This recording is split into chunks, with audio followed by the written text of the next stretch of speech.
you could get like a thin vaporizer on the end of one of those sticks that people used to put cigarettes on. A cigarette with a vape, get it? Right? And your mahogany walking stick would have like GPS and stuff built in. See, yes.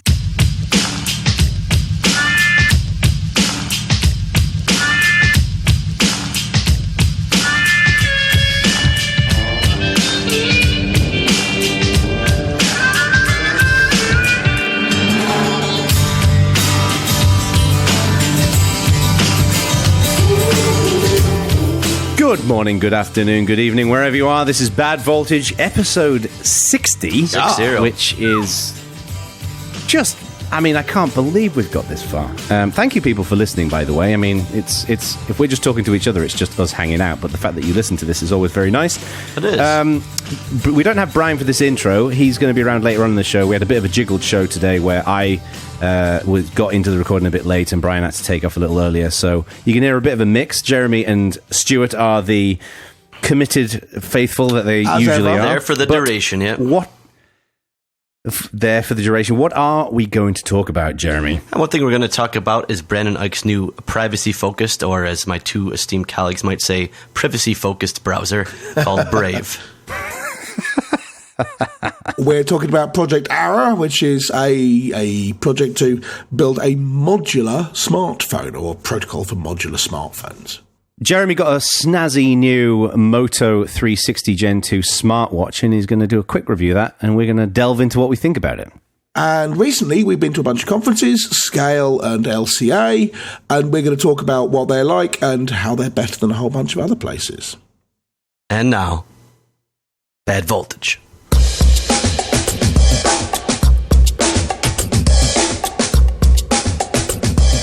The latest new thing on the web browser front is a new browser entirely called Brave, being done by a group of people who got together. Brendan Ike, he's leading it, ex-Mozilla CEO, various other things.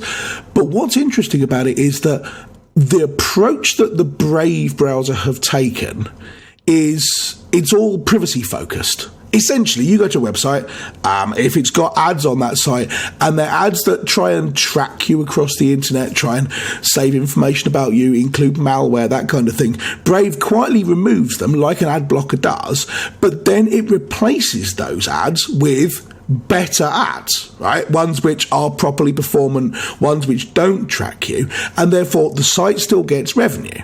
Right? This is their basic idea. It's an ad blocker that doesn't just go, right, fine, no money for any of you. Advertising's still a viable business model, but you don't like the fact that bundled along with the idea of advertising is the fact that sites can track you around the internet and stuff. So Brave is taking a stand for privacy, but not a stand against advertising per se. And it seems interesting, I have to say. I wondered what you chaps thought about it. No, does it... So a website displays ads. So they go to Lunduke.com, and let's say I had ads on Lunduke.com. And it said, okay, I detect that there's ads here, and it would remove them and replace them with different ads. Where do those ads come from? Their internal sales. Their internal sales. So how do I get paid for that? What happens is the Brave people set up what they call a site wallet. And then you can go, right, I want those ads instead, please. I want that money, please. And they'll give it to you. You have to verify that you're you, obviously. One of the interesting things about this is the way they've got it set up. And I'm not sure about the numbers here. I'm just basically taking the Brave people's word for it. Sure. BS. Yeah. But the way it goes is when revenue comes in from those replaced ads, 15% of it goes to Brave themselves. Right, hooray, well done, the Brave people. That's not that big of a cut, so that's not too bad. Yeah, 15% of it goes to the user, which I'll come on to in a minute, the person viewing the website. All right. And 55% of the revenue goes to the site owner, right?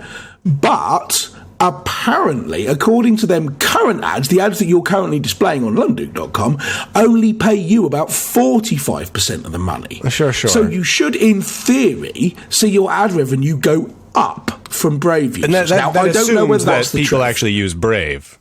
I mean, which I don't know if everyone uses Braves and keeps that setting on and is not doing direct sales because then they get 100%. Right. Yeah. Right. Exactly. But it's not even as simple as that, because if you actually read into their FAQ, it says eventually their plan is to include allowing publishers to signal to the browser in real time when they have direct sold ads that are worth more than what Brave can provide, and then they would be able to show that ad as long as there's no tracker associated with it. Really? Yeah, it seems all like of this if to me you were requires. to- So I think this is an interesting idea. I think for it to be even remotely plausible, Brave has to have a 70% share of the market, which seems impossible. Well, what this really needs to be is, we need someone to come in like Firefox to do but it. They have the funny thing now is if Firefox did this, it wouldn't matter. Their share of the market's so small that they're almost inconsequential. But I mean, at least it would get noticed, right? At least it would be something that would be noticeable. Like if Opera did this, right? Opera's market share is so small that I, as a website owner, no matter how big it is, I'm probably never going to go sign up for this new wallet. I'm probably never going to administer it. It would not be worth my time. It would not be worth the 20 minutes it would take me to do it. I probably would never recoup that lost time. So at least if a Firefox jumped into it, at least it'd be like, well, I'm going to make, $80 a month off of these ads, so it's worth 20 minutes of my time to go and look into it.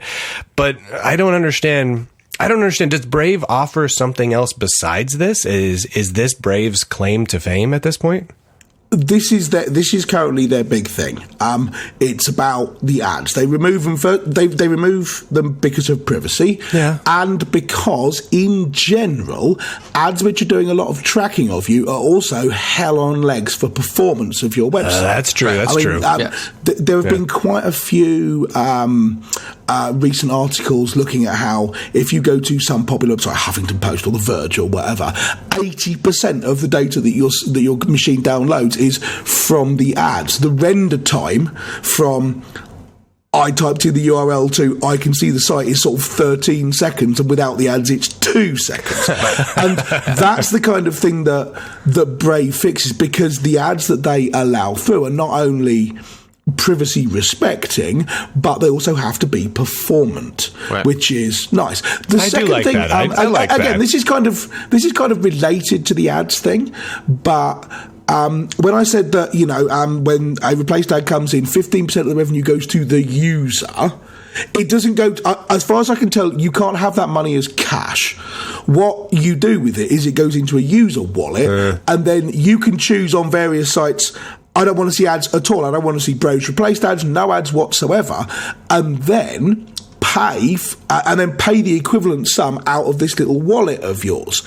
So you earn this money, in quotes, by just browsing around the internet, and then you can use it on the sites you like, so the sites still get the money. It's basically a micropayment model for the web, which people have been talking about being a good idea for years and years and years and years and years, and it's never taken off. No. And to me, it seems like quite a good idea because it's all automatic. So Google Contributor's kind of doing the same thing as well now. Very similar idea to Google Contributor. So that brings up, so Brave aside then, I guess, what do you guys think of micropayments either, probably not replacing, it sounds like more augmenting kind of the current advertising market? What's your general thought on that?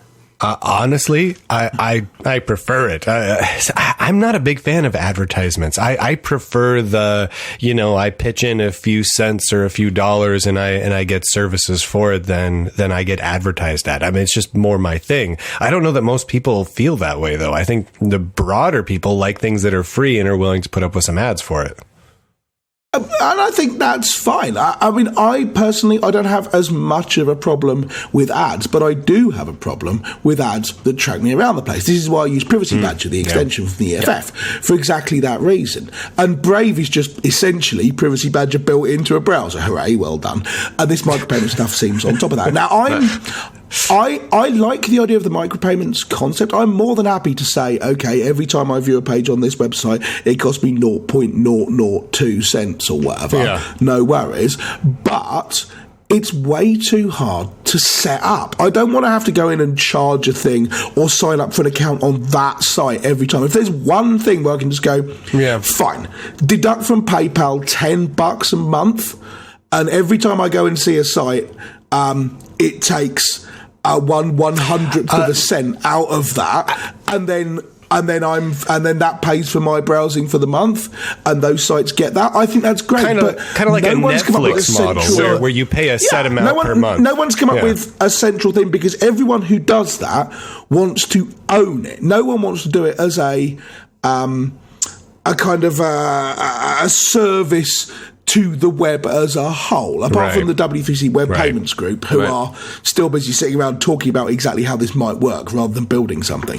Everyone else who's doing it thinks, well, okay, I want $1 billion to flow through this, and I get to keep 200 million of it, which means it doesn't happen. I kind of agree with Stuart on this. I want to hear from Jeremy on this, because Jeremy runs this huge, crazy big website. Well, this is the thing, and I feel like, I have lots of opinions, some of them kind of conflicting, man. But I am totally of the mindset that the ad tech industry, as they call themselves, have created a situation where people hate them for good reason, right? I am absolutely fine with old school display ads. That's what we try to use at LQ. You can show me all the ads that you can get advertisers to pay for, and I'm fine with that. I probably won't click on them, but if they're contextually, I'm not a gamer, let's say, but if you're on a gaming review site and there's a old school display ad for a game that's similar, or a controller that works with that game, I could see that being of some value to the user. And those are the kind of ads we tend to want to show you. What I'm not okay with is the highly invasive ad networks that try to track you all over the internet and then build some kind of comprehensive profile so they can retarget you. And like, that stuff to me just shouldn't exist. That's crap. So I agree with getting rid of that. I like the micropayment concept in theory. Kind of, but my problem with it is I view the internet, and I view LQ the same way as I view the overall internet. I view us as the ultimate equalizer, right? Knowledge is power, and for the first time in humanity, everyone who can get access to the internet in any way has a level playing field to get all knowledge. And to me, that changes the dynamics of humanity. And I don't mean that hyperbolically. I mean, I think a lot of the revolutions you're seeing recently would not have happened if not for the internet. And if you start to say, if you don't have money, you can't get to bits of the internet. I feel like you're feeling the burn. That changes the whole dynamic to the internet to me. And I think it takes away something that to me is really special about the internet. So when you have to think in the back of your head, is this page worth paying for? That's not the same open internet that I know and love, and that it made the internet what it is. And I don't know how to reconcile that with the fact that I conceptually like the concept. So I'm I don't know what to think. I mean, I would be a bit annoyed if sites said, well, you have to do the micropayment or you can't come in. But that's what it would eventually turn into, right? You're going to create a situation where large companies will let you see their site for free because they can afford to. But a smaller site who's only ad funded and doesn't have deep pockets elsewhere would have to buy into the micropayments thing, and it would be it doesn't have to be either or. I mean, it can be. It would fall back to ads, right? Yeah. It can be an either or thing. Yeah, like if you have a Netflix style subscription to, let's say, the Google Ads service, so you pay $4 a month to Google Ads, and because of that, every site you go to that shows Google Ads, you won't see advertisements. It just won't display them at all because you paid into it. That doesn't fix the tracker problem of all the crazy it totally doesn't. So that doesn't address the issue at all, so that's not an actual solution to the problem. That's a really good point. I mean, Jeremy, I completely understand your point. I'm a big believer in, the web is a huge force for getting knowledge out to people, and it's inherently democratic and everything, and that's great. But it comes back to the point that this stuff does cost money, and say, changing it so people have to pay to get to things. To some extent, this is how do we get to Mars thing. It costs money. Something's got to pay for it at some point. Right, and currently advertising does. I think I would be more of the mindset that I wouldn't mind a layered approach where micropayments is part of the equation, and then fixing the ad tech industry is the other part of that equation. Well, there is part of the kind of the win condition here is not necessarily that Brave gets 80% of the market and does it. It just needs to get enough of the market that the ad tech people go, this is a problem, and then it suddenly becomes. You don't think a 25 to 45% uptake of ad blockers has told the ad companies that there's a problem? No, because I don't understand that. I would take that as a problem. No. They've accepted that there's a problem, but there isn't anything they can do about that. Because if you go, I'm an ad tech company, what can we do about the fact that all our ads are blocked? And the answer is nothing, all your ads are blocked. But Brave are specifically saying, we won't block your ads if they are good, sensible, privacy-respecting, performant ads. There is actually a way of you, an ad tech company, saying, we don't have to be affected by this. So you, the ad tech company, can offer the fact that you offer that kind of ad as a competitive upsell. And then people like LQ will look and go, we're going to choose you as our ad provider rather than someone else. But AdBlock Plus already is doing that, and people hate it.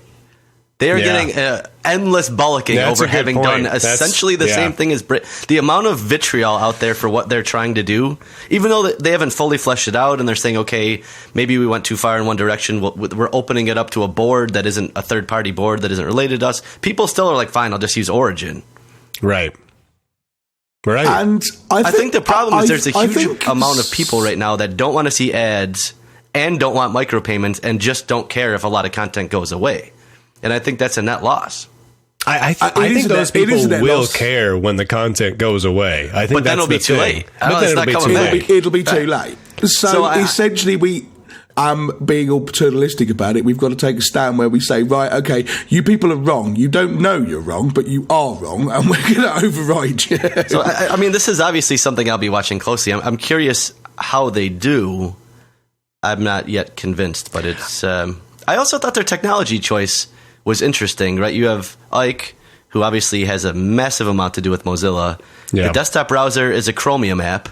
Yep. The iOS browser is a fork of Firefox OS, to be fair. But the Android browser is neither. It's Link Bubble, which I haven't even heard of. I know. Yeah. And I haven't tried it on Android. And if you have on the desktop. You have? What, did you get it? Did you actually make the Linux version work?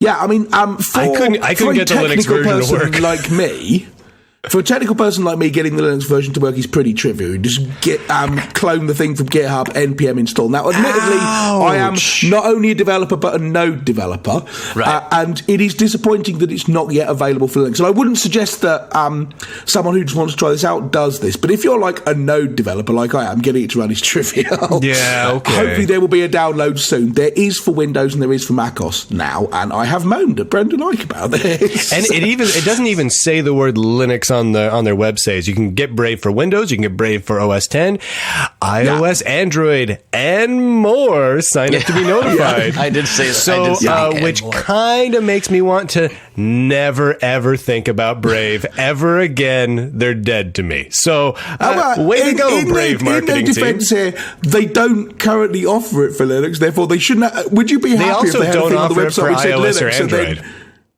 They don't offer it for iOS or Android either. It says right there in their thing, you sign up to be notified if it comes out. Yeah, it doesn't even have a date on their website. It just says you can sign up to be notified for those and more. Like, no. Oh, right, that sucks. Right, I'm moaning at Brendan about that then. Yeah, I mean, this is kind of... So here's my thing. I don't know. The browser might have a cool interface. I don't know, because I can't actually get it to run or use it. The browser is not supportive of open source platforms because it's not only doesn't support it as the first two, it doesn't even list it as the first four. So that's a problem, which is a big no-no coming from the ex-guy who was running Mozilla for a little while before he got... Well, anyway. So I'm a little disappointed. I think the idea is kind of interesting. I'm with Jeremy here. This is kind of interesting. I haven't spent as much time thinking about this as Jeremy, clearly, because... Honestly, even after Jeremy spent just those couple minutes talking about it, now I'm already rethinking the few ideas I had on the topic. But looking at this, this isn't going to go anywhere. I mean, it's just not. I mean, if I were a venture capital firm and I was looking at this, I would go, all right, nice try, Brendan. Come back at me in October when you have a different startup idea. Oh, VC's already put money into this. Are you serious? Yeah. This is the thing that I think is interesting. They're not going to recoup their money. it's getting a lot of press. Now, I assume it's getting a lot of press because Brendan Eich's involved. Yeah. Right? Yeah. But to be honest with you, that seems fine to me. If I've got some kind of startup idea and I can get someone famous to just hang out on the board, even if they're not doing anything, great, because you get loads of PR from it. And I believe this is actually Brendan Eich's idea. But so I'm not using it as like my main browser or anything. Right. So I know we're running a little bit long, but we've talked at length on multiple shows about the problems Mozilla's currently have and the lack of direction, if you want to call it that, or blah, blah, blah, blah, blah. Yeah. Do you think, A, Brave exists if Eich doesn't leave Mozilla, or do you think Mozilla would have done this? Ooh, that's a good question. I don't know. And how would that have impacted Mozilla's future compared to where they're going now? I think that's an interesting question. Speaking as someone who has repeatedly said that what Mozilla should do is be the brand for privacy, I think Mozilla should have done this, and it would have been a very good idea. However, I think coming out with a new thing might be a good idea. You know, they get all new press, most of which is positive, and no negative press because they're new. Whereas attempting to rebrand Mozilla Firefox might have been harder. It probably would have been better if they'd come out with Mozilla Privacy Browser and pushed that instead. So they got all the publicity from being Mozilla, but it wasn't Firefox. There's a reason they picked Chromium, right? It's more up to date and renders more sites better.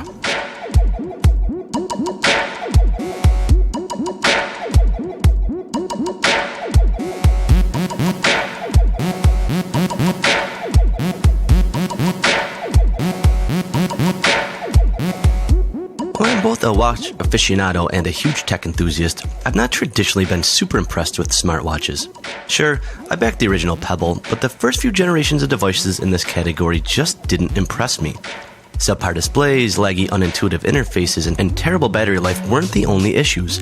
They just weren't aesthetically pleasing. Shortly before our trip to Germany for Bad Voltage Live, friend of the show Taurus Baylog mentioned the translation feature on his original Moto 360. I was intrigued as I unfortunately don't speak any German.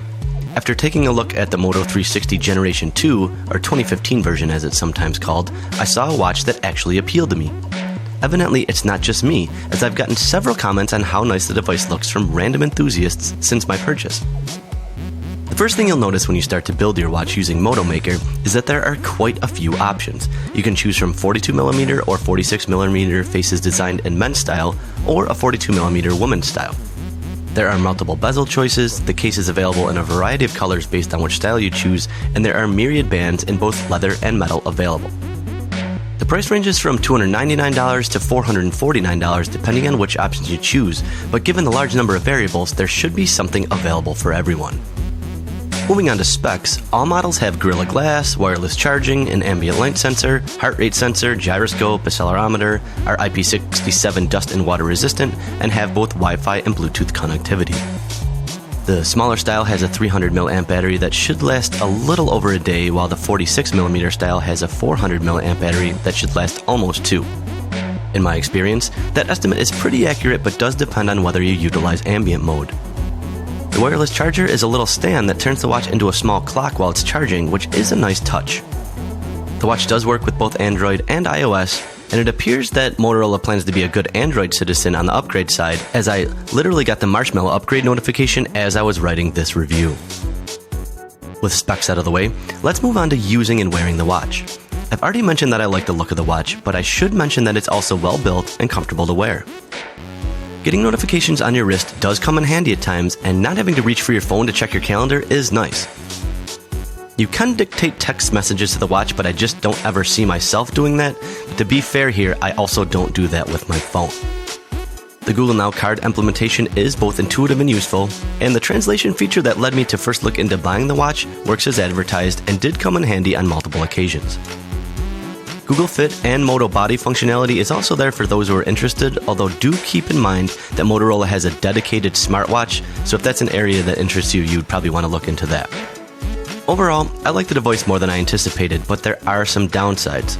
I've only been using the Marshmallow version of Wear for about 15 minutes or so, but overall Wear is just not quite where it needs to be.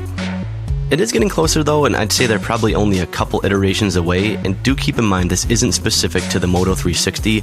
All Android Wear watches are going to share this. While battery life on this particular device is acceptable, I think for a watch to really get mainstream adoption, it's going to need to be able to last for roughly a weekend. So far, I'm not aware of any non-e-ink one that does.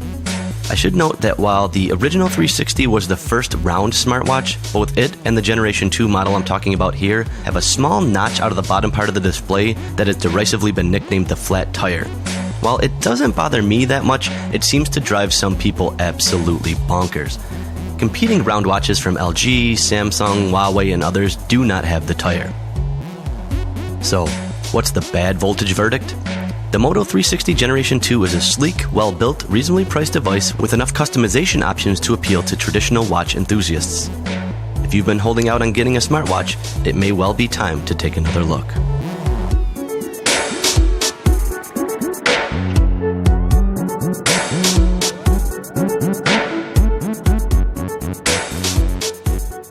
God's honest truth, right? Listen to everything you say. It all sounds great and everything. It's all fantastic. And the day someone comes out with a smartwatch that I don't have to charge every day, I might buy one. But the problem is, I keep looking at all these new smartwatches and everything, and I go, okay, this is all great. There's all fantastic new features and everything. But I want a watch I have to charge once a year. And it's just not going to happen. Well, like I said, I addressed that in the review because I definitely agree. And there are the e-paper ones that I think last a little over a week. They do, yeah. Right. I think if you could go out to work on Friday and not have to charge it until Sunday night, to me that's when they'll really hit mainstream. Because that's long enough that you don't really have to think about it. During the week is a little bit easier. Yeah. But I think it needs to make it a full Friday morning to Sunday night is the sweet spot, I think.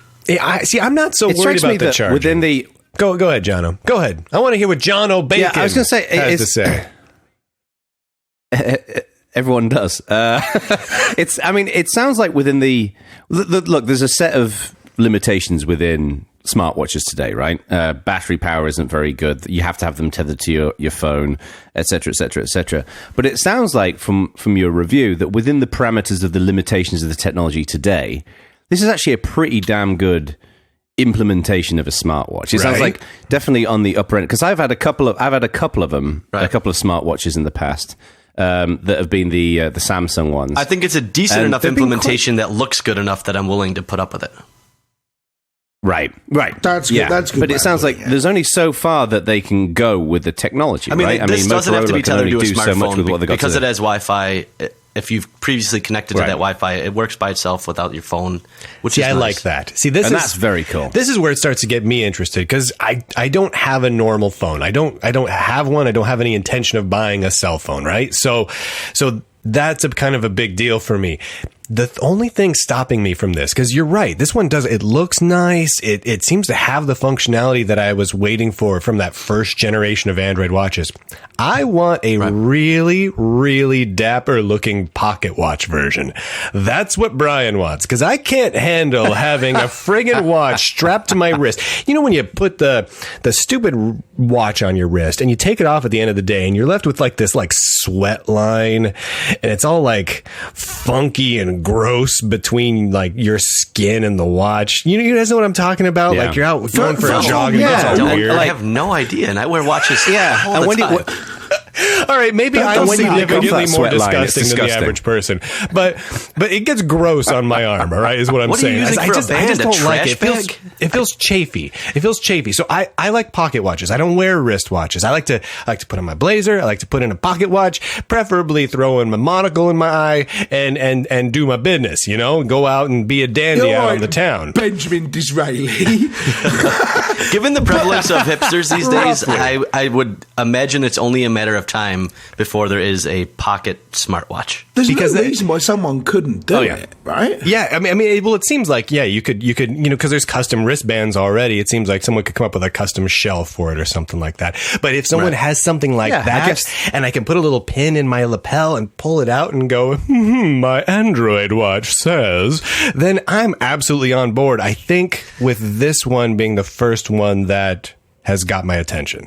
I think this is so the you're one. Also waiting for the monocle version of Google Glass.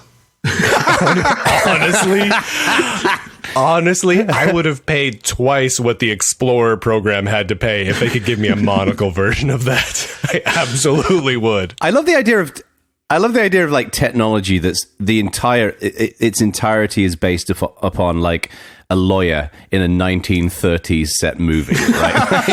It's a monocle. It's being a dandy. The pocket watch. It's some guy that goes out in a plaid cloth umbrella with a wood handle, a nice little mahogany walking stick, nice polished leather shoes. You know what I'm saying? I mean, there's just a style. You could get like a thin vaporizer on the end of one of those sticks that people used to put cigarettes on. A cigarette with a vape. Get it? Right? And your mahogany walking stick would have like GPS and stuff built in. Yes, this is what I'm talking about. It's like steampunk, but not so much steampunk as hiding the technology in 1920s dandiness. Like that to me would be phenomenal. What you need to do, Bryan Lunduke, is you start listening to Chap Hop. If you haven't heard me, I listen. You mean Gentleman B? Yeah, I listen to Chap Hop with great regularity. That is, in fact, we've done multiple car trips where Chap Hop has been our primary theme. So what we need to see is Mr. Lunduke interviewing Professor Elemental. Make it happen. Oh, that is a good idea.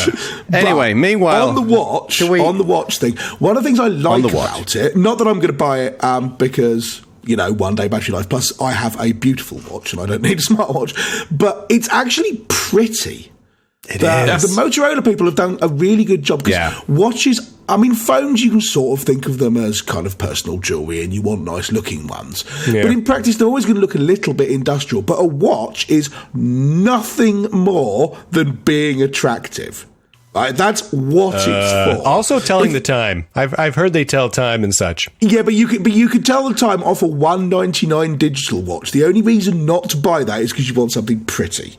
Okay, that's a good point. Yeah. And the Motorola people have done a really good job with that. It's actually a genuinely attractive looking item. Like I said, multiple people have asked me which one it was because they've been looking for a smartwatch that didn't look like a smartwatch, and I think multiple people have bought, and random people, not people I know, have bought this because they've seen it on my wrist. The thing is, as well as on that point, we talked about this ages ago when we talked about wearables, is that the fashion element, for a lot of technology people who don't really care about the fashion component as much, they're incredibly dismissive of it. But if these things are going to actually have to break out into the mass market, they're going to have to look good. Yep. And even the Apple Watch, like the Apple Watch, which is arguably the most fashionable looking of watches until quite recently, still looks like a stupid piece of hardware attached to someone's wrist. It doesn't look. It's gaudy and disgusting looking. And it's where I think this is going to be difficult. The Apple Watch makes me want to vomit. Well, where this is going to be difficult, Erica's a good example of this. Like, she's got really, really tiny wrists. So, like, she looked at an Apple Watch because she's got an iPhone. They're just way too big. I think the Moto 2 is also the first one with a female version, which is nice. Yeah, that is nice. Right. But you look at watches, and it's a beautiful even watch. I have quite big wrists, so my watch is 44mm. But most smartwatches are bigger than that, and they look stupid. It looks like you've got a shield strapped to your arm like a Viking. It does. And I like that this one comes in. Yeah, this comes in 42 and 46, and I bought the 42 because the 46 just is ridiculous. Huge. Yeah. It's massive. And they're like, half an inch thick. It's ridiculous. And hopefully that stuff will change. Part of the reason I like Brian's pocket watch idea is the pocket watches are bigger than wristwatches. No, you could have probably a 50 mil pocket watch and it wouldn't be ridiculous. You can put much more and you could take one of these, put it inside of a pocket watch case, with the front flip and everything, and it's big, and you could have it jewel encrusted with your monogrammed initials on the front or whatever you want to do. It just would be delightful. You absolutely your obvious issue with that is that you can imagine a company doing this, but either they're not going to be innovators in smartwatch technology, or they're going to be someone like Motorola and they're not going to do it because only 11 people are going to buy this item. Well, that's a really good point. The other thing I like about doing it with the pocket watch idea is, and I know I know how this is about to sound, but when you stick a cell phone in your pocket, you've always got that concern of how much am I irradiating my nards, right? All of us think about that with great regularity. If I put a laptop on my lap, how infertile and how much testicular cancer am I giving myself? Thought that. Well, now you're going to, and it's going to haunt your dreams. So now every time that's in your pocket, I never thought that. I've never wanted a pocket watch.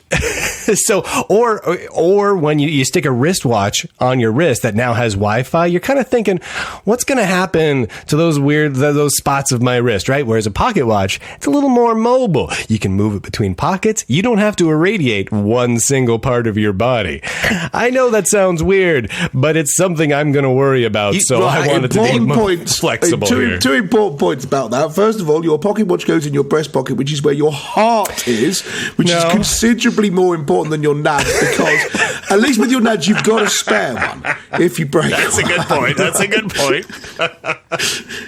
But I'd just like to remind our audience that you shouldn't take anything that we say in this show as medical advice. If you've got any problems, see a doctor, okay? I like the idea that there was someone out there that needed that to be clarified. I love that there was someone whose whole world is just shattered right now because they were basing their entire medical experience on what we say. Not only is there someone out there who needed that warning, I'm pretty sure that we could all tell each other who that person is. So anyway, back to the watch. Yeah. So any last questions on the watch or Android Wear? No, I think this sounds awesome. Actually, I have one question for you. With my final question, which is, it looks like it's a good-looking watch. It's got great specs. It's definitely moving the technology forward. It's got a beautiful screen. It seems like I mentioned earlier on, a good implementation of a watch, of a smartwatch. Do you find just in you mentioned in the review that you've been pleasantly surprised by it, but do you find just using it as something that fits into your life? Are you finding that it just more seamlessly fits in than other watches that you've tried? What's the actual purpose of it sitting on your wrist and being useful? What's your kind of I will overview say of that? there are certain situations where I will intentionally wear it as I have a couple just regular watches. There are situations where I definitely put the Motorola on depending on what I'm going to be doing based on the fact that it is a smartwatch.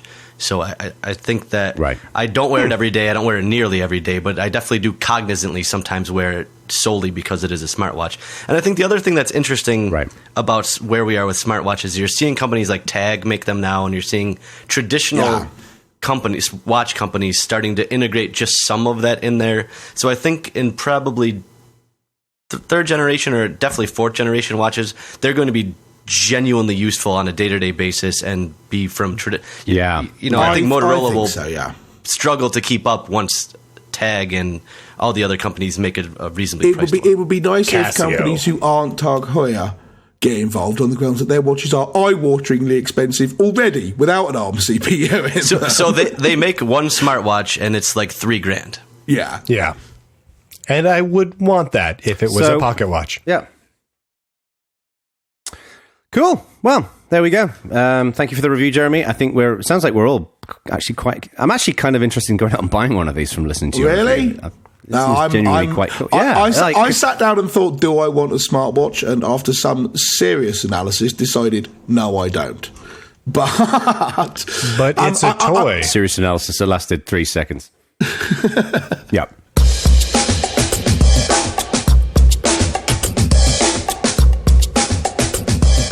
Some time ago, Google announced a project called Project Ara. And the basic backstory of this is that Google had acquired some patents from a company called Moto. And the idea of this is that when they acquired Motorola Mobility back in 2011, they wanted to explore the notion of a modular smartphone. So, you go out today, you go out and buy a smartphone, and it's got all the bits welded into the case, and you can't really do a lot with it. People who are listening to this who are old and grey will remember the old days of computing where we used to buy these big, bulky desktop units. Or, if you've got ginger hair and live in England, you have one of these as well. And you basically plug all these bits together, your graphics card and your memory and your sound card and, your floating point math coprocessor, and you got your computer. And the idea with Project Ara is that it's that for smartphones. So you can buy these pieces and you can plug them in together. What's interesting is that I forget exactly when, it was a couple of weeks ago, I think it was, they announced that this thing is building towards a release date, and the idea is that they're going to release it this year. And it will have a fairly minimal cost. It'll be around $100, and Google have said that they want to keep the bill of materials of this to around $50 for a basic phone. So the question is, given how much smartphones are growing, is this something that is is this interesting, first of all? And secondly, more importantly, does this have a wider market appeal? Like, people like us will like it because we can go out and buy the different pieces and we can plug them in. But are people like our parents going to use this? And also, one of the problems in the computing world is that you have all kinds of hardware conflicts and problems, and software gets big and bulky because it has to take into account all these different pieces. Is that going to happen to smartphones as well? This is another one where I'm kind of conflicted, as I was in the Brave segment, in that there's parts of it that I think could be really cool, right? Imagine being on a plane and you could slide your screen out, slide an e-ink screen in, and the battery would last forever, and it would be nice to read a little story. Yeah. Like that would genuinely be a cool thing. But if you look at the PC market, has definitely, as you alluded to, massively gone the other way. And looking at the smartphone market, I don't know if you guys ever look at the iFixit site, but when they do those teardowns, newer phones are massively dense. There is no room. So to make a phone inexpensive and modular and have connectors that don't fail, because you think about your phone gets knocked around and bent and dropped and heated from an environmental perspective, heated from an internal source perspective, cool. There's so many different engineering challenges here that I think that alone makes the project interesting. Whether it's useful really outside of a couple edge cases, and B, will succeed, are two very different questions, I think. Yeah. What do you think, Langridge? Conceptually, I feel kind of similar to Jeremy. I think conceptually it seems like a good idea, weird. But if it's all just things from one company, then it's essentially just, look, you've got a mobile with a swappable screen. Hooray. Well done, aren't you clever? But what you want to see is the I don't know what you'd call it, the protocol, the definition of how these things plug together becomes. Well, they would want the PCI public version of. Yeah. Exactly, and then anyone can use it, and then people will compete to say, buy our screen rather than this other screen and what have you. But I'm totally not convinced that will happen. And exactly as Jeremy says, you're then going to start running into problems where someone says, look, if you buy our screen and plug it in, it works, but then your phone doesn't have the drivers for that screen and so on. And this whole world of an ARM phone supporting hardware is a total nightmare as it is. You've got people talking about the device tree stuff, but in practice at the moment, if you've got an ARM device with a bunch of hardware, it's got a specific kernel built with the specific drivers, half of which are closed source, or at least not public, specifically built for that device. Unless building an ARA compatible thing goes through the Project Ara team, who then approve it and then say this will only work, we'll then roll out a new version of the Project Ara Android software, which has drivers for this new device you've done, at which point half the people won't get it because you don't get Android updates after version 1 and what have you. It's a good idea in theory, but I just can't see it working in practice. I really can't. I love the concept. I totally do. There is one other wrinkle as well. One other wrinkle with this as well is that, according to something I read somewhere, currently the FCC in the US only approve single configurations. So, your Samsung Galaxy S5 is one piece of hardware and it gets FCC approval, whereas they don't currently approve modular devices. So, right, but all they would, at least to my understanding, right, all they would have to do is approve the piece with the communications component in it, because the FCC doesn't have to approve a battery. Well, that's what I was curious about. Was if you non-phone component. it begs the question, what's the difference here? Like, how do you define each of these pieces? Is this a component of a phone or is it a peripheral of a phone? Importantly there, if the FCC say we're not going to approve this whole bolted together concept because you might bolt 3 extra Wi-Fi devices on it and that's not allowed or whatever, then that cuts the market down to only the remaining 6.7 billion people. Well, things are allowed to be successful even if you can't buy them in the US, you know. Well, you have all the guns and we'll have all the modular smartphones. And we'll have the modular guns and you guys can have the modular smartphones. But let's be honest. I mean, if something isn't gonna, go ahead. Jerry. Oh, go ahead. If it doesn't succeed, it's going to be a US company, unless Xiaomi does it or something, I guess. I am mildly joking here. I think for this to take off, at least in the Western world, it probably needs to exist in the US. It could take off in China, but loads of stuff has taken off in China that we don't get. So I was curious. My current phone is a Nexus 6P, right? And I was curious if that was a mythical modular phone, how things would have broken down and what I would want to replace. So I went to iFixit and they do a bill of parts. The phone retails for just under $500. The motherboard at retail is about $200. The screen is about $179. The housing is $100, which seems like a lot to me. I don't know what's in that housing. The main camera is $50. Wow. The PCB that has the charging port and logic is cost. This is retail cost, not Google's cost or Huawei's cost. This is if you right now go buy the motherboard to replace it, it's $199. The OEM, if you buy it from the OEM. And it feels like there ought to be a business model in just buying phones and then selling them for parts and not doing anything else. You would make a decent amount of money. The battery's $40 and everything else was $25 and under. And I thought, well, the screen and the motherboard are way, way over half the price of the phone. So from there, what else am I really swapping? If I want a better camera, all right, that's $25. And then when I buy let's say you buy a really cool camera module that's a couple $100, I could see maybe exchanging that. But the number of things after I saw the bill of parts that I would really want to change would be really a nice camera maybe and the screen. But the screen's such a big chunk of the price. I think the thing which genuinely annoys me about the Project Ara concept is the two things I would probably replace in my phone is I would add a larger battery if I had the option and I would add more storage if I had the option. And we fucking had that until phones took it away. We used to be able to change the battery in the phone and put more storage in the phone, and they all went, no, you're not allowed to do that anymore. Now they bring back and go, oh, look, modular smartphone, like anyone. We already had that, and you fuckers deleted we had replaceable batteries and SD cards, and now no phones have that. Exactly. That is a fair point. You know what's interesting about this as well is, there was that quote, I think it was apparently from Winston Churchill, but it's not sure whether it was from some other people as well.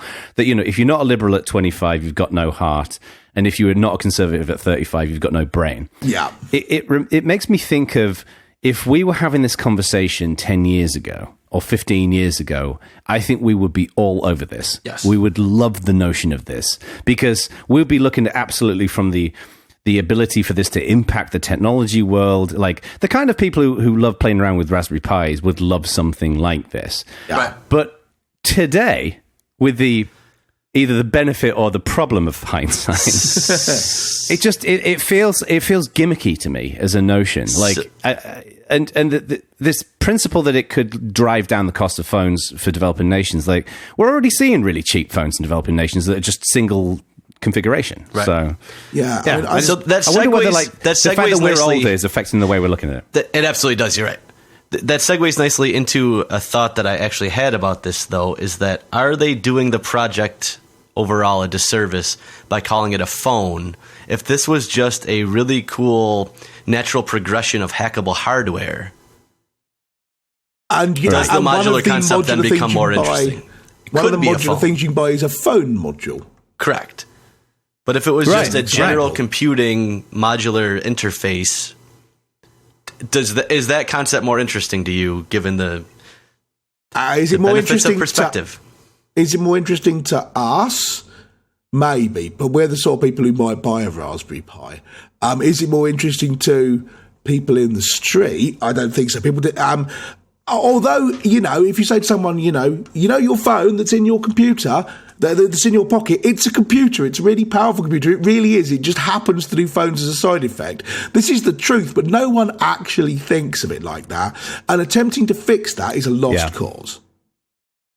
I can imagine, to Jeremy's point, this being particularly interesting for the business world, right? So right now you've got phones, which are very much phones with other stuff that you can do on them, but they're primarily seen as like, it's a device that you carry around as a personal thing, and you have your personal data on there. You've got tablets, which don't seem to have got into the enterprise world as much as I think people would have liked. Yeah. But then the idea that you've got this kind of middle ground of this, basically this mobile portable computer, you can imagine, the pluggable notion of this being really interesting, because for FedEx, who come and deliver your packages, they can have their special bits of hardware that talk to their systems or whatever in there. Right. I can imagine, actually, if it was marketed as that would actually be really quite interesting. But the fact that it is a phone, I think most of us think, my phone now is fine. Right. The only thing I want is better battery life, and this thing is not going to help with that. And I think I can think of a lot more modules I would personally want for a tablet. Right. Well, you see, here's an interesting question. Yeah. When you say to people, you get a modular smartphone, you can swap bits in and out of it, do people think that's cool? Do they think, yeah, I really like that idea, because what I want is an iPhone 5 with a swappable battery? And that's not what they're going to get. They're going to get a low market, low spec Android phone, and you can't swap out shitness. Right? That's not like a module. That's in version 2 of the project. I do worry about the impact that this would have on the operating system. But I mean, part of me thinks that. Part of me thinks about, just how bloated the Windows kernel end up getting.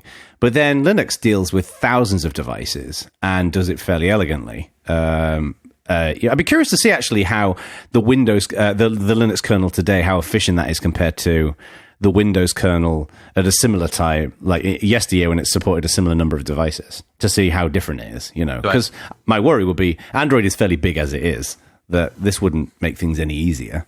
And then it's got to have some stability issues if you've got weird little Chinese ODMs building hardware and, shipping device drivers that were written by a 14-year-old in, outside of school. Right. So, yeah, I mean, I don't think there's anyone out there thinking, okay, I've got my phone, but what would make it better is DLL hell.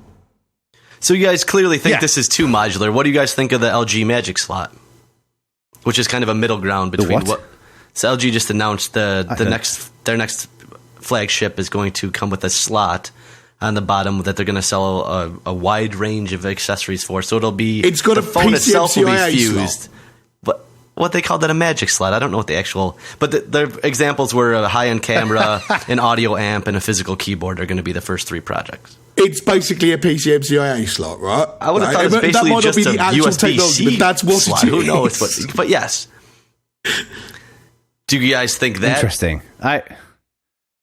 Is that the right balance? I honestly haven't seen it. I never heard of it, but the idea of some kind of pluggable bay, I think, is actually quite a cool idea. No, it isn't quite a cool idea. It's stupid on a scale barely expressible by mortal man. No one will buy the devices, or you'll have a phone and then a year from now, no one will be selling the devices and it will be useless. It's like having a phone with a FireWire port on it. Because we did try this. Remember the handspring? The visor? That had the port where you could stick a lot of random stuff in. So it's been done before. Everyone else remembers it, though. I love my handspring. Right, I was going to say, I like mine too, it's though. Stupid. I love my handspring. You're overruled 2-1. It was cheap. Yeah. And also, speaking personally, I don't know what you guys saw this, but when the iPad first came out, I roundly ridiculed this as something that will never take off. It's just a big phone, right? And how wrong was I about that? So I'm probably wrong about this modular smartphone thing as well. I am totally unconvinced by it. Especially the LG thing. Like the idea, at least as I understand it behind Project Arrow, is to build an ecosystem of different people building different things, etc. The LG thing, I don't know, I might be wrong about this, but I'm sure they say, yeah, we want to build an ecosystem by this, by which you mean we sell the phones and other people build stuff to make them better. Right? Yes. Someone else says, okay, we want to put a magic slot in the bottom of our HTC phone. LG are going to go, no way, man, you can't do that. You need to pay us licensing fees. At which point they're not interested in building an ecosystem. Right. They're interested in building a captive hardware audience. Right. Can't we just have a phone with a USB slot? Interesting days. Oh, no, wait. All phones have already got USB slots. Just make them be host devices. Right? We already have this. All I want is a parallel port. I just want a parallel port on the back of my phone. Seriously, you go to people and say, here is this slot, and they go, great, can I buy one of these phones and plug in a thing which turns it into an iPhone 6S? And if the answer is no, they're not going to buy it. Yes, this is true. So we should open this up to our wonderful community. What do you think? This is obviously, there's a lot of meat on this bone. Go to community.badvoltage.org and let us know what you think. Do you think it's a good idea? Do you think it's not a good idea? Get your thoughts in there.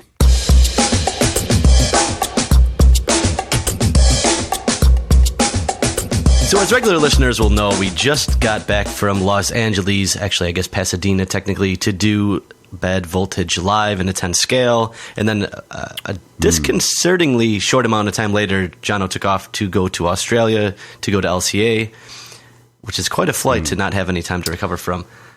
So I figured we'd take a little bit of time to talk about what we thought about Bad Voltage Live, what we thought about Scale, and then, you know what, none of the rest of the three of us were at LCA, but see what Jono thought about heading to Australia this year. So first off, obviously, Scale was awesome. Yeah, let's talk about Scale first. Yeah. We have something to say about Scale. Yeah. I don't know what we say about it other than hooray, Scale's great. It's always really great. Well done, Ilan and Gareth. It's superb. Keep it up. No, I think what's most interesting here is why, like, anyone who's been to Scale doesn't have to be convinced about Scale. People who haven't been to Scale, I think, see it in one of two areas. One is it's either a conference that, yeah, that sounds really cool, I'd love to go there, but I never get a chance to go there. Or that's a really cool conference, but it seems more of like a community thing. Yeah. There's not as much business value, so I can never justify getting out there. Right. And I would argue that definitely the first one, the community thing, like, if you haven't been there, try to get out there. Like, when I was out in Australia, I was telling everybody there, Scale is basically the American version of LCA. Like, they're the same conference, just in two different locations. The business aspect, I think Scale is becoming more valuable now than it used to be. Oh, big time. Because there's like a larger and larger like exhibitor presence there. More and more people are going out. But I still think they're going to wrestle with the fact that, you know, it's kind of seen as a Linux con as opposed to a, you know, enterprise conference. I think that might start changing. For those of you who haven't been to Scale previously, it was always in a hotel. And because of that, the expo floor was either pretty small or then segmented into two disparate floors. And it definitely had a different feel, I think, when it was in a hotel. Now that it's in a convention center, it did. It has a much different feel to it. And you know, though, so this is the second year that I've gone to Scale, and both years I was also there with SUSE, having an official SUSE enterprise booth and presence at the event. And in both cases, we were really, really happy with the results. I mean, so just speaking from like the corporate-y enterprisey standpoint, yeah, it's more of a community event, but it's such a large community event that there is and there's such, like, if you draw a Venn diagram of two bubbles, the bubbles between the community Linuxy open sourcey folks and the enterprisey open sourcey folks overlap a butt ton. Like, they are like at least half overlapping. Yep. And so, you know, there's like, how many people were at Scale? Some 3,000 folks. And so, something like that. Yeah. Yeah. I think it was more than 3,000 this year. And it's such a huge event. If you go to, let's say, like, how many were at OzCon? Does anyone know how many made it to the last OzCon? I don't think it was near that many. I don't think that it hit anywhere near that many. Oh, OzCon? Yeah. Oh, it's way more than Scale. Well, see, you go it's way more. You go to OzCon though, and honestly, I don't see. And this is not a dig against OzCon, because I enjoyed OzCon too, but I didn't see as much enterprise value at OzCon as I do at scale. And perhaps that's because there was more technically minded people at scale. Perhaps it's just because there was the sheer numbers. I don't know what it was, but it was really valuable from an enterprise company standpoint. HP Enterprise was there. I mean, a bunch of people were there, and it was cool to be able to be there and see, like, let's say on the SUSE side of things, we had the SUSE booth, and then over yonder, we had the OpenSUSE community booth, and you could see the distinct difference. The SUSE booth was all like, here's this fancy professional booth. And then the OpenSUSE booth over there was kind of this ragtag thing where we just kind of hung up a couple of banners and put up some computers. And, you know, and like the Red Hat and Fedora guys were kind of the same way. And it was just really cool to be able to see that. And we could direct people back and forth to each other. And it was, I felt like it was a really beneficial thing from both the community side and the businessy side. I thought that was really cool. The one thing I've been hearing increasingly recently from other people about OSCON is that they see it, because it's quite an expensive event to both attend as well as to exhibit at. Yeah. So it requires quite a lot of investment. The thing that I've heard from some people is they feel like it's the event that you have to be at, but people don't really necessarily want to be there as much as they used to. So OSCON definitely... OSCON, and I don't know if I'd 100% agree with that. I mean, I think OSCON has definitely, you know, any event that's been around as long as OSCON has lost its newness for a lot of people. I mean, I've been going there for like 10 years now. And I've been going to Scale for 10 years, but Scale, I feel like, has continued to maintain its newness because every year it adds a little bit extra on. So do you think OSCON will get a little bit of its juju back because it's moving to Austin? Well, what's interesting to me is that... they're not only moving to Austin, but also a ton of people who usually get talks accepted at OSCON haven't had their talks accepted. Because I submitted two proposals. Both mine were rejected, and I thought, okay, fair enough, whatever. But that's and then a good just talking thing, to various other people in the industry. Yeah, well, talking to various other people in the industry, a large number of people who usually speak at OSCON are not this year. But that's interesting. I haven't talked to O'Reilly about so they this. want to change it up. Yeah. No, that's what I'm getting to is that, I mean... I suspect that what's happened, I mean, O'Reilly haven't said this, so this, you know, we're looking at patterns here, but I'm guessing what they've said internally is, let's get a whole new kind of crowd in here and, like, freshen it up a little bit, which is good. The challenge with that is that, you know, some people's feelings have been hurt a little bit. Are you doing okay, big guy? I'm okay. Yeah, I'm okay because I do CLS anyway. So you know, this is the moment, and I don't know if people realize this, but there's real challenges with recording Bad Voltage remotely.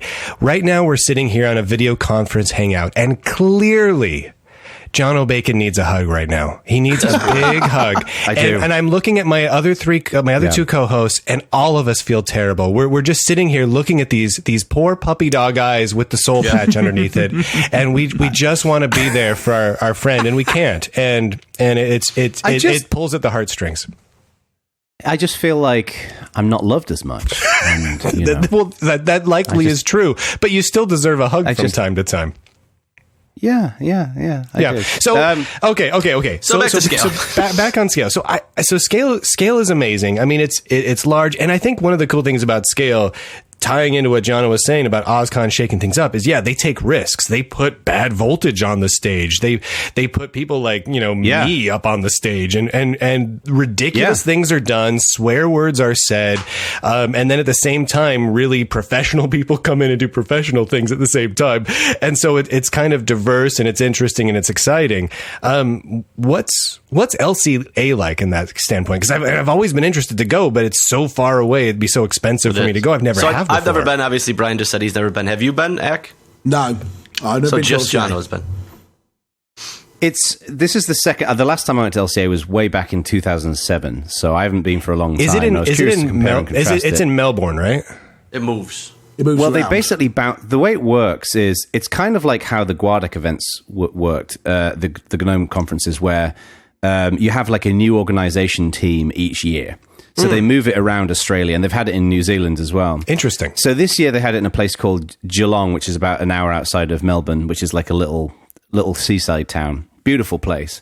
What was really impressive about it to me was it, like I said earlier on, it's basically Scale in Australia. It's got that real local feel. It's got that, it's a really community feeling event. It's it's definitely less enterprisey than Scale, I'd say. Even though there's big sponsors, people like, HP had a big presence there, IBM had a presence there, Intel had a presence there, but there's no exhibition area, for example. It's a week-long conference with a lot of content, 4 keynotes throughout the week. But it's got that, what's interesting about it is, Scale, even though Scale's moved to the Pasadena Convention Center and they are definitely like a professional conference, it's still got that like stuff stuck to the wall with sticky tape kind of vibe about Scale. Wait a minute. That, like, to real be fair, 90% of the stuff stuck to the wall with sticky tape was just you and the rest of us going around sticking things to the wall with sticky tape. That's much to the chagrin of the Scale organizers. So, I mean, that was mostly Does our LCA fault. not have that? Well, what's interesting about LCA is even like they have the organization team each year, and then they have what they call their ghosts, which are people from previous years who then go in and help and put it together. LCA is incredibly professionally run. Like this is it's one of the few conferences I've ever been to where they haven't had any issues with the Wi-Fi. I mean, I didn't see any logistical issues at all. No AV issues, no Wi-Fi issues, no nothing at LCA. And this is like these people who were running it was their first time. So they've really got this kind of like process down. The problem with LCA is 2 things. One is that it's in Australia. It's a billion miles away, so no one can go. It's a billion miles away. But one of the nice things about that is, like, when I flew out there, it was big. I mean, I knew some people who were out there, like Matthew Garrett was out there, Bedale from HP was out there, Keith Packard, a bunch of other people. But 90% of the audience I'd never met before. So it was nice to actually spend time with a new crowd. That is nice. And on that point, if you live in Australia, you're like, the problem with Scale is it's a billion miles away. It takes exactly the same amount of time to come in the other direction. So I completely understand that it's great that exists. And it's not like Scale is on my doorstep either. Well, a lot of people as well in Australia can't justify being able to get out to the conferences in Europe and America. So I think this is their main thing. Like, it reminds me of when I lived in England and we'd go down to the Linux Expo every year. That was the one thing that we could go to. We couldn't go anywhere else. That's why we created Lug Radio Live, for God's sake. Yeah. The other thing about Scale is that about LCA is that it is a week long, which I think is good, but it's long. I was about ready to come home after about 3 or 4 days. Like most conferences I go to are 2 or 3 days. Yeah. So I think that it's good, but it's just, I think it's a bit too long. But on the other side, again, if you don't get to go to any of the conferences because you live in Australia or New Zealand, you want a week-long thing, and right? if you're not living in Australia, and if you're traveling, like let's say from if you're going to travel Oregon, that far, right? Yeah, if I'm going to fly there, I want this thing to last a week. I don't want to go down for 2 days and have a one nighttime event. I want a week of solid Linuxing in Australia, followed by something crazy to do with kangaroos. I mean, I want time there, so that makes sense. The key point about this is they're both very. I mean, I've not been to LCA, but I've spoken to John about it a lot, and I've watched a lot of talks and things. It does have that very kind of community focused, it's all being run by real people, sticky tape on walls kind of vibe. Whereas if you go to something like CES or MWC or something, yes, it's all very professionally run, but you want to stick a gun in your mouth after 12 hours of it. It's terrible. Yeah. Well, I think with conferences like that, what happens is the same thing that happened when Ak and I used to go down to the Linux Expo, is the community stuff was there, but it was self-organized in a pub at the end of the day. Yeah. It was not part of the actual event. So what, at Linux World UK? Yeah. Did you never go to the .org pavilion? Because LQ was there almost every year.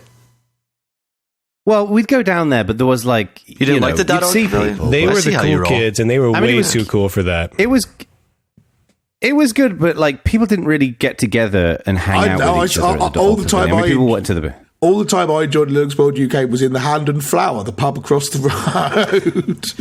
Everyone did seem to congregate in that Pizza Express across the road too. Anyways, one thing I do want to say about LCA that blew me away. I mean, look, the Scale, comparing LCA and Scale, the Scale team always take care of us when we've done the show at Scale, and just they take care of their attendees really well. Yeah, phenomenally well. Yeah. The level of like care and attention at LCA was borderline ridiculous. Now, I was out there as a keynote, so you could think, well, they treat their keynotes different to their speakers. But from talking to a ton of other speakers, people like Matthew Garrett who was speaking and Keith and various other people, they treat everybody like that. and it's just the level of care and attention there is just remarkable. So I would say to anyone listening to this, if you ever get a chance to go out to LCA, definitely do it. It's well worth it. It's definitely do it at least once. I know it's a long way for most people who listen to this, but it's definitely worth doing at least once. And obviously we've spoken ad nauseum about how great Scale is, so definitely do that as well. It'd be interesting. I mean, I assume the System AU guys were there, right? Those dudes are comedy. they do seem they gave me, comedy. I don't know if you saw I tweeted out, they gave me a cassette tape. Yeah, no, Like I know about one of the promos they're giving out. because they're sending me one as well, apparently. Yeah, the one of the guys on there, forget his name, guy with the beard. He is basically an Australian version of Popey. Nice. So yeah, I said to them, don't bother sending me the cassette tape because it's a long way for you to send it, and I honestly don't think I've got any way of playing it. And they said, we're not really expecting you to play it, it's just that you've got a cassette tape because that's cool. Which I thought was quite a compelling argument. I think I never got back to them. It'll be interesting to hear. It's great Because presumably they'll have a review of it or something coming up, and that'd be interesting to listen to from someone who's been to lots of previous LCAs and can get a sense of whether it's good or bad. Yeah, and next year it's going to be obviously it's going to be in another location as well. So yeah, I think I'm going to try and get out there next year. We'll see what we can do. That sounds kind of cool.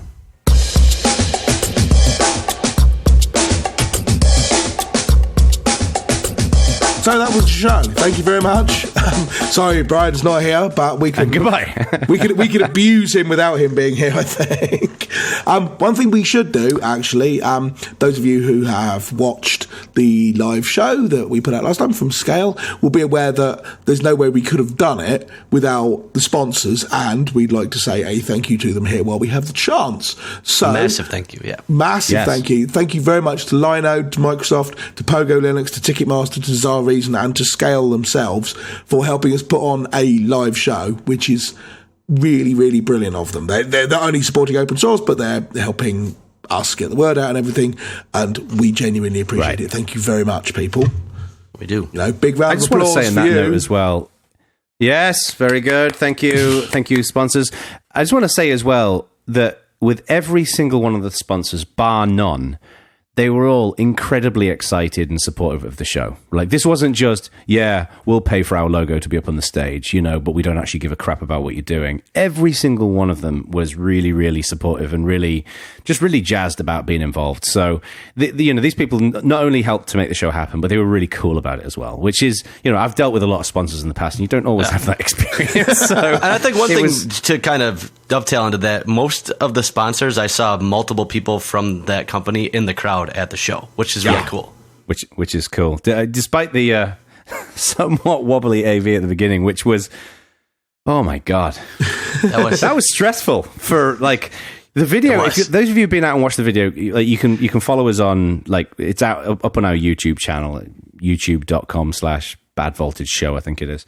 And but you can go and see it, and we kind of spliced it together to show like the best bits of the AV problems. And it looks quite amusing. The crowd were behind us at every step of the way, but there was one point, I'll never forget this as long as I live, where the audio wasn't working, and I looked at the AV dude, and he was like, "I'm sorry, man, I have no idea what's wrong." And with this point, we realized, like, so much of that show has content that relates, like, we had videos and the Family Feud thing. Like, what do you do when you've got 700 people in a room and your show might not happen? I know. It was just, oh God! But it was. We prevailed in the end, and it was a really fun show. And everyone did me a very nice video for my birthday, which I was enormously touched by. So yeah, you were. That was genuinely cool. That was. I liked that. Yeah. No, that was. And if anyone that was in that crowd is listening, thank you to you as well for putting up with the beginning of that show. Well, Jono did a very good job of editing it to make it look hilarious. It went on for a fair amount of time. Yeah. So. It did, didn't it? Just you watch the video and you think, oh look, they had 2 or 3 minutes of audio problems. That must have been terrible for them. It was like half an hour or something, wasn't it? Although I will say, I guess we could have handled it worse, because at the after party at Bodega, someone came up to me and said, "Oh, that was pretty funny. You guys scripted the whole thing at the beginning." It's like, yeah, no, No, that was not scripted. But if it came off well enough that they thought it was scripted, all right. I'll take it. And our view here is, like, this was our 3rd show. So, I mean, we rehearsed. We had a long rehearsal, and we had lots of preparation went into making sure that we were good. But, you know, like anything, with everything you do, you learn how to fix up the previous things. And, you know, we are going to do another Live Voltage show, hopefully more than one in the next year or so. And, you know, when you have problems like that, it just gives you another checkbox to check before you do the show, which is make sure you do all the audio checks before you go live. But, you know, it is what it is. Thank you again to Scale. Thank you to everybody for coming out. Yes, absolutely. And we all have rugby tops or hockey jerseys, I suppose. Yeah, that was touching as well. That was also a touching moment, yeah. That was a really nice thing Scale people did. Thank you for that, peeps. Yeah. You know, much appreciated and all that. So, good times. Well, we're talking to a few potential conferences for us to take the roadshow, the toilet crew to. So, hopefully we'll be able to announce something in the next couple of months. So stay tuned for that. Is there anything else we need to talk about? No, good listening, bad voltage. I think that's good listening, bad voltage, no stickers. Although I use TweetDeck as my Twitter client, right? And you can have loads of different columns, and one of your columns can be a search. So I made it be a search for bad voltage, just so I could see if people were mentioning the show or whatever. And you'd be surprised how many people bitch on Twitter about how their voltage regulator is broken. Yeah, I have the same thing. This is what was powering the quad. 4 12-volt batteries, bad voltage, sag under load, but kind of did the job. Like, all right. Yeah, okay, whatever that is. I feel sorry for that dude. I feel sorry for that dude who wrote the book Bad Voltage. Like, because when we started the show, Jonathan Lindell or something like that. I still want to review that for one of the shows. He had all of the Google juice. That would be brilliant. We should get him on for an interview if he's alive still. I could say might have been in 1930. I've got no idea. But he had all of the Google juice, and now he has none of the Google juice. None of the Google juice. Sorry. So yeah, we're in the business of ruining authors' revenue streams. All right. Well, hopefully we'll have Bryan back on the next show. I mean, he had to take off a bit early, but it was a blast hanging out with him as well. And we'll be back in the next show in a couple of weeks.